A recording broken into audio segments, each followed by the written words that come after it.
Tiruchi Siva. Yes, yes, you said so. Thank you, Mr. Chairman, sir. Sir, bear with my interventions. They are not very long. Sir, Article 87 of the Constitution provides that two instances the Honorable President will address both the houses of the Parliament. One after a general election, the first sessions, and the first sessions of every year. Sir, the President's speech is nothing but it highlights the government's policy priorities and its plan for the upcoming year. Sir, as a convention, the motion of thanks to the President for her address to both the Houses of the Parliament. Along with that, I would like to thank her for that, for having addressed, and I would like to congratulate her for one reason, sir. She has read out the policy note of the government without omitting, without deleting, without including anything to her wish. She has set a role model, unlike what has happened in the state of Tamil Nadu, the executive head of the state. The governor has done, the president has she has read out the speech as it was given to her. So she has set a very good role model, sir, and I would like to thank and congratulate her. Sir, it is 9 years this government has come to power. In one more year, they have to relook what has happened, and we too go back and see what all have happened. Sir, what has been in this country and what is now in this country is a very big thing to compare. What has been? Diversity and inclusion was. Now, adversity and exclusion. Sir, earlier it was unity. Now it is uniformity. Federalism and secularism are eroded. Free speech is undermined. And sir, dissent is criminalized. In democracy, dissent is one of the basic features. As Albert Camus, the French philosopher and the Nobel laureate, has observed that democracy is not the law of the majority. It is the protection of the minority. So many apprehensions are looming on the linguistic and religious minorities in this country.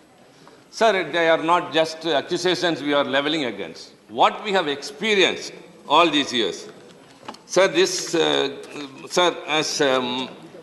government, to be very precise, I could say it is an embodiment of pro-rich policies and anti-poor activities. Sir, I would like to quote the President's address, one or two. By 2047, it starts. We have to build a Bharat which is self-reliant and also able to fulfill its humanitarian obligations. A Bharat which has no poverty and where the middle class is also prosperous.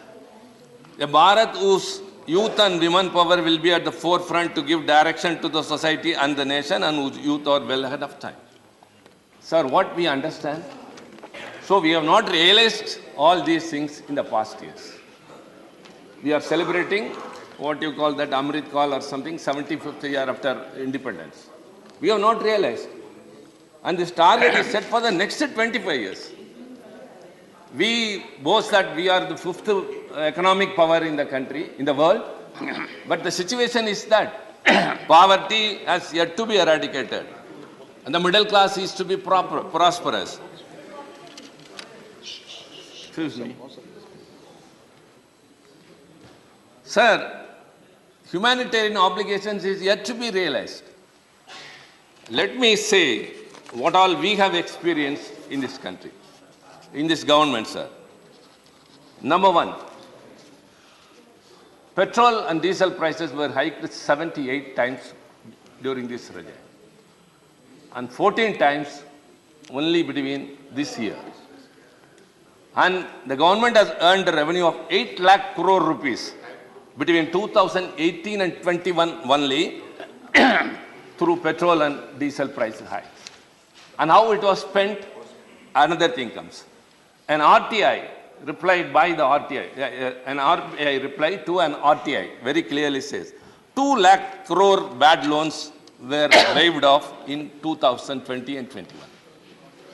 Sir, the total write-off of loans over 11.6 lakh, most of which are only during these 9 years. And for example, we are basically an agriculture. The BJP in its manifesto promised that the income of the farmers would be double. But what happened? It has not doubled. Rather, the price of DAP has increased from 1,200 to 1,350. The price of urea has not increased, but the quantity has been reduced from 50 kilograms to 45 kilograms. Sir, very sorry, sir. We are all very much shocked at the incident what happened in Turkey yesterday. An unexpected earthquake has taken away the lives of 4,500 people. We all, of course, expressed our grief. But in this country, sir, in 2020 only, 5,579 farmers have committed suicide. That is 15 farmers per day. Shame. We call ourselves an agricultural country. Sir, this country withstood their economic recession in the past and even now, only because of the agriculture sector and the public sector. These two are targeted by this country. All policies, all things that they are doing are in favor of only the rich people, that is the corporates. Sir, India's reserves have fallen down from $633.6 billion to $545.6 as of 16th September 2022. Sir, what all has been done? The government has done all these things, but another thing, sir, the inflation, which is very, very important. Sir, in May 2022, the Ministry of Finance released a monthly review document, which said that the inflation has lesser impact on the low-income strata than that of the richest. Sir, it was during that time, the inflation reached the highest of 7.95%, which is 95-month high than ever before. And the rupee values depreciation, 80 rupees to a dollar. Sir, any person who does not know even much economics know very well that the depreciation of the value of money reflects on inflation, direct impact on inflation, and the devastating ramifications will be felt only by the poor and the middle class. And we felt it. Sir, one more thing, sir, which would be shocking. They again say your GDP going high and all. 40% of the wealth generated in this country is owned by 1% of the population. And only 3% of the wealth trickles down to 50% of the population. Sir, when the President address speaks much about women and youth, I'd like to say, women population has increased. Dr. Lakshman, who moved the motion, said very proudly, and Javadekar, my friend, also told. And I would like to add to them one more. The enrollment of women in higher education is more than men, that is 27.9%. But the women employment has fallen down from 24% to 18%. So in the world, India constitutes more youth population, where unemployment prevails more. Sir, another thing, as I would like to second my friend Mr. Derek, who said that, quoting the President's address, the long-felt urge to be rid of the scourge of mega scams and corruption in government schemes is now being realized. That's what everyone spoke. Mr. Digvijay Singh spoke, and he also said, sir, for the past 4 days, the parliament didn't function. Of course, everyone felt, you felt very much for it. Sir, it was not deliberate. It is not our intention. We want the parliament to function smoothly, and the responsibility does not lie only with the opposition benches. It is also with the treasury benches. Sir, you observed to the rules. Sir, you told that our notices were not in order. You asked me to come and meet you in the chamber. I met you. You gave me some directions. Then I rectified it and sent a notice. I didn't receive anything, whether it was in form or not up to your expectation. Leave alone, sir, our notices and your rulings. What is the government doing? Should they not take cognizance of a big industry company that is Adani, which is being talked by the media, that it is being discussed on TVs, on papers, and everything? What is the government doing? Why should it not come forward? When the situation is privatization and liberalization, and it has impacted India economically and morally, should not the government come forward and what we asked for, a JPC, Joint Parliamentary Committee, to go into the issue. It's a process in the democracy. Why you are not for it? Why you are not able to do that? So the government is not intent. As he asked, what is SEBI doing? What are the other agencies doing? That apart, the government, which has to come forward. Sir, when we are asking for a JPC, they should have met you in the chamber or coordinated with the opposition parties and said, yes, we can resolve the issue. Let the parliament see. They cannot just go out and meet the media and say the opposition parties are eating taxpayers' money. They are not allowing the parliament to run. It is not leveling accusation against us. They should resolve the issues. So the country is very much concerned about what has happened because of one corporate, which is being supposed to have been favored many a time by the government. So I think if at all we have to bring out something, it can be done only by an introspective into that by a JPC. So that has been happening here. And now we are telling this number of things which are happening. And sir, the government has earned 4.86 lakh crores of rupees in 3 years by way of selling the public sector undertakings fully and partly. 4.86 lakh crore rupees. What for? Sir, the public sectors are considered to be the temples of economy. Why are you so much concerned? Sir, I will tell you 2 examples. I think, yes, within my time, I have confined to myself. There are 2 things that have not come to limelight. One is Videocon. Videocon is a well-known company which has become bankrupt. But it has borrowed rupees. Please, honorable members, I am talking about your government. Okay. I am talking about your government. Please. They don't bother, sir, whatever we speak. They don't take parliament into serious consideration. Very well, sir. They don't listen to us. They don't bother about what we speak. This is the first ever experience in all these 2 decades experience. A party who doesn't bother about the parliament and the debates and what observations made by the opposition. How serious they are. We are serious. Though I don't understand Hindi, I am listening to the translation and listen what they speak. Please confine to the subject. How many disciples? Please go ahead. Sir, it has borrowed rupees 65,000 crore to the tune of 65,000 crore from various banks. So when it has become bankrupt, where no other go than to sell that organization and give it to the banks. Sir, the issue went to NCLT, National Company Law Tribunal, and it has adjudicated the case. In what manner? It has decided and said that can be sold to a twin star technology, something. It can be? Sir? It can be? NCLT. Yes. To be sold to a certain company.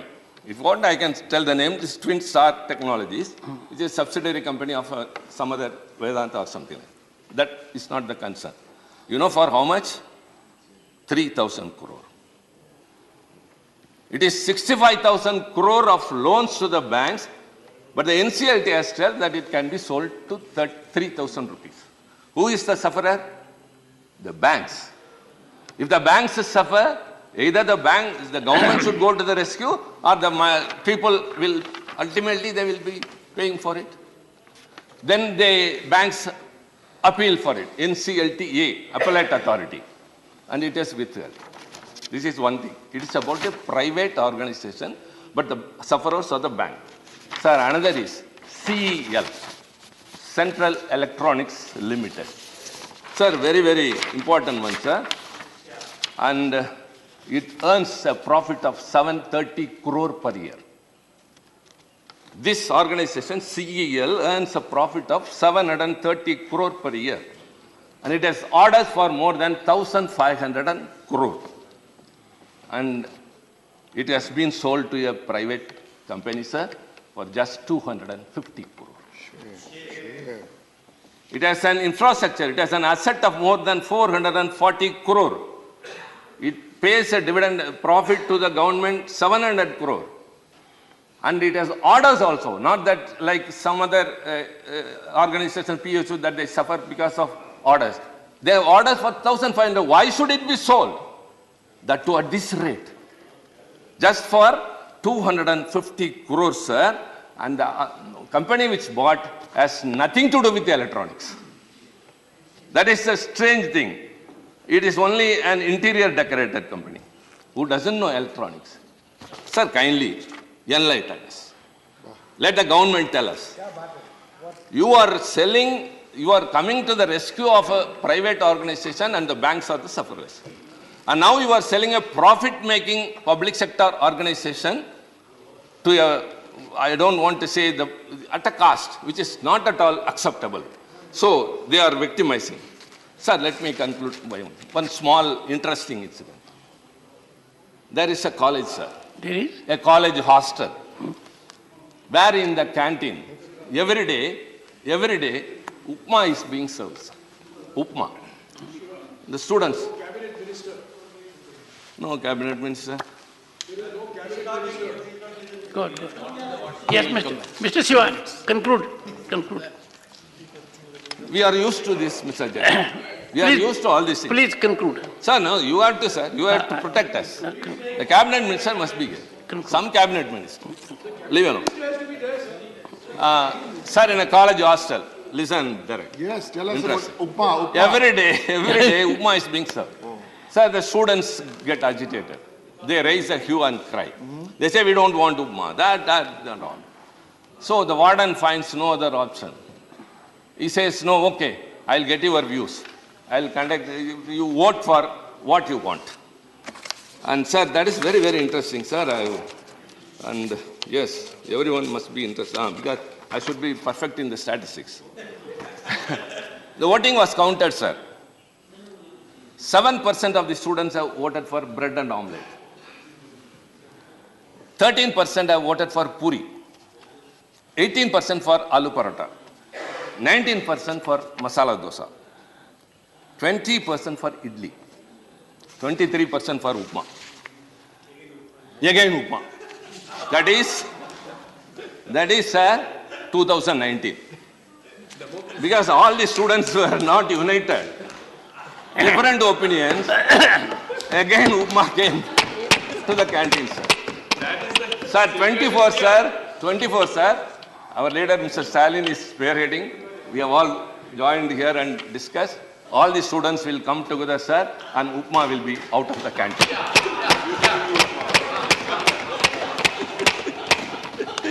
The only thing is, we have to come together, and we are coming together. Sir, enough of what we had from your side. What we suffered because of demonetization. How you deprived the states of their rights and took the GST have suffered. Sir, 1 minute, sir. Just 1 minute. The people and the states. How federalism has been affected. All your laws, either draconian or anti-federal, anti-secular and anti-minorities. Enough of the apprehensions the linguistic and the religious minorities had in this country. When you are spending thousands of crores to enrich a language or to revive a language which is spoken or known only to a few thousand, that is Sanskrit, but you are victimizing classical languages, Tamil and other languages. Enough of everything. Sir, 2024 will give a verdict. The franchise will be again the situation that will change, and it will be federalistic, protecting the secularism and upholding the constitutional values. The countdown of this government has started. Thank you very much.